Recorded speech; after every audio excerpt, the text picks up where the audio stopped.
नमस्कार. आता मी तुम्हाला कपालभाती कशी करायची हे सांगणार आहे. कपालभाती करताना पहाटे तुम्ही उठलात, पोट वगैरे साफ झालं आहे, पण काही लोकांचं नाक बंद होतं. तर एक लक्षात ठेवा, कपालभाती करताना तुमचं दोन्ही नाकपुड्या व्यवस्थित चालू असल्या पाहिजेत. त्यामुळे तुम्ही पहिल्यांदा काय करा, अशा प्रकारे एक नाकपुडी शिंकरून घ्या. दोन्ही नाकपुड्या आधी मोकळ्या करून घ्या. दोन्ही नाकपुड्या व्यवस्थित मोकळ्या झाल्यावर प्राणायाम करताना सगळ्यात पहिला महत्त्वाचा नियम मी जो प्रत्येकाच्या वेळेला सांगायला विसरले, तो नियम म्हणजे तुमचं बसण्याची पद्धत बरोबर असली पाहिजे. तुमचा माकड हाड एकदम नीट बसलं पाहिजे. तुमचं रीढ की हड्डी म्हणतात ती एकदम सरळ असली पाहिजे. स्पायनल कॉर्ड म्हणतात त्याला, ती अतिशय सरळ असली पाहिजे. मान सरळ असली पाहिजे, जेणेकरून तुम्ही जे श्वासोच्छ्वास करणार, जो प्राणायाम करणार तो पूर्ण होणार. ती क्रिया कुठेही बाधा येणार नाही. पण तुम्ही बाक आणून बसलात, टेकून बसलात तर तुमच्या क्रियेला एक प्रकारचा अवरोधच निर्माण होतो आणि तुम्हाला तो लक्षात येत नाही. तुम्हाला वाटतं की मी प्राणायाम करतोय, पण तो प्राणायामची ती क्रिया पूर्णपणे नीट होत नाही. तर पहिलं नीट बसा. ज्या पोझिशनमध्ये तुम्हाला बसायचं आहे, गरज नाही तुम्ही खाली मांडी घालूनच बसलं पाहिजे, पद्मासनातच बसलं पाहिजे. ते सरस आहे तसं होत असेल तर, पण तसं नाही होत आहे. आणि अगदी बेडरिडन व्यक्ती आहे, तो झोपलेला आहे पण सरळ झोपलेला आहे, वाकडा तिकडा नाही. आणि त्या पद्धतीमध्ये तुमची माकड हाड सरळ ठेवून तुम्हाला प्राणायाम करायचा आहे.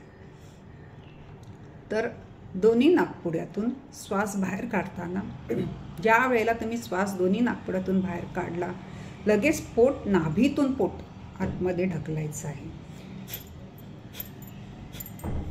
अशा पद्धतीने श्वास बाहेर पडतो त्यावेळेला श्वासाचा व्यवस्थित आवाज तुम्हाला स्वतःला ऐकू येईल.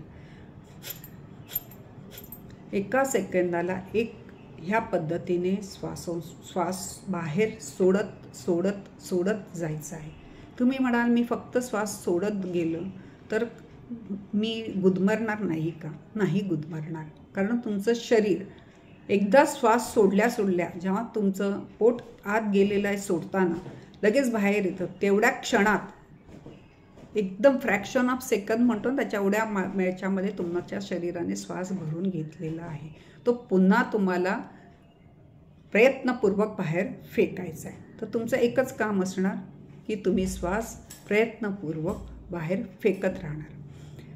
आणि हा प्रकार हळूहळू वाढवत जा. पहिल्यांदा तुम्ही 10-12 वेळा केल्यावर तुम्ही थकाल, थांबा, पुन्हा सुरुवात करा आणि मनाला तयार करा. मी मगाशी 10 वेळा केलं, आता कमीत कमी 15 वेळा करायचा प्रयत्न करतो. अशा पद्धतीने हळूहळू वाढवत जा, जेणेकरून तुम्ही 1 मिनिटाला 60 सलग करू शकाल. मग हळूहळू 1 मिनिटावरून 5 मिनिटावर जा, 5 मिनिटावरून 10 मिनिटावर जा.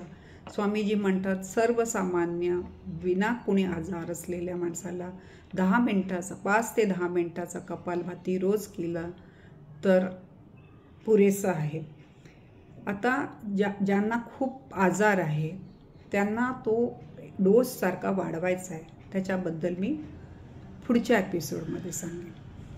तुम्ही माझं नीट शांतपणे ऐकून घेत आहात त्याबद्दल मी तुमची खूप उपकारी आहे.